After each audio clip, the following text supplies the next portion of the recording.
let's move on to this story about a person that you happen to know, because it raises a very interesting question. When should one call off an engagement? And I thought this was very, very interesting.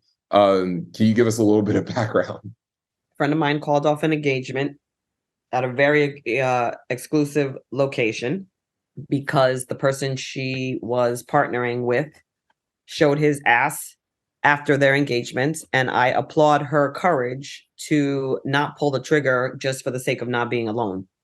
I also applaud women who are like, therefore I go conquer. Hey, every decision you make for you, only you know why you make those decisions. But I applaud her for not going forward out of fear of embarrassment or loneliness or any kind of weird toxic messaging that we give women in their 30s, that the show must go on at any price. And she realized this price wasn't worth its weight in salt, and she dropped this clown and called off the wedding and packed her stuff and moved out. And I applaud her, and I'm proud to be her friend, and I applaud strong women who pick themselves over bum ass dudes. Hell yeah. And what's funny is this was a rich bum ass dude, but like he was toxic as fuck, is what it sounded like. A narcissist, and not as rich as he was trying to play himself off to be, as narcissists do. Give us some. Tell me about the whole birthday party thing and how this guy just kind of he kind of peacocks, for lack of a better term. Well, yeah, it wasn't a birthday. We went out to meet for the first time. We went to dinner together. And I think within like 15, 20 minutes of knowing him, he told me he was rich. And I mean, who says that? Who does that? It's irrelevant in the first meeting of someone. I mean, I'm sure that would reveal itself through conversation and time.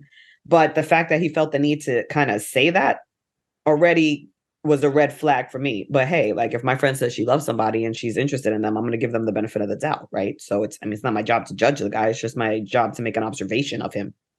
And that was my observation. So I wasn't shocked, but I was surprised. And like I said, I'm proud of her. So many women would have stayed just because of the venue. And she didn't. And she had the courage to say, I deserve better than this. I see the signs and I'm going to walk. Yeah. And I guess he changed up. So after the engagement, he sort of flipped the script. Yeah. After the engagement, he sort of flipped the script on her and lost his gentlemanliness.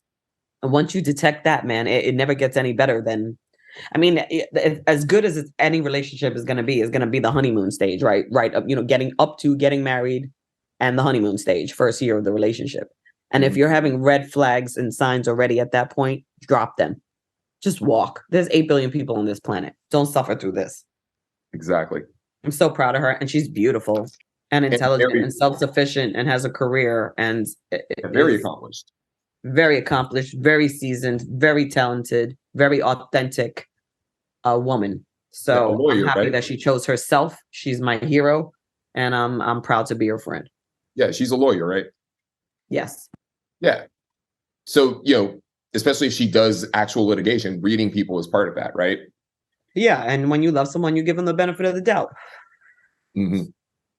You understand the things that trigger them. You understand kind of on a more intimate level the things that have impacted who they are. So you may make allowances that friends and other people may not understand. So I don't blame her for giving him the benefit of the doubt and seeing where it goes. But where it was going is not where she wants to be, and she chose herself, and I'm so proud of her.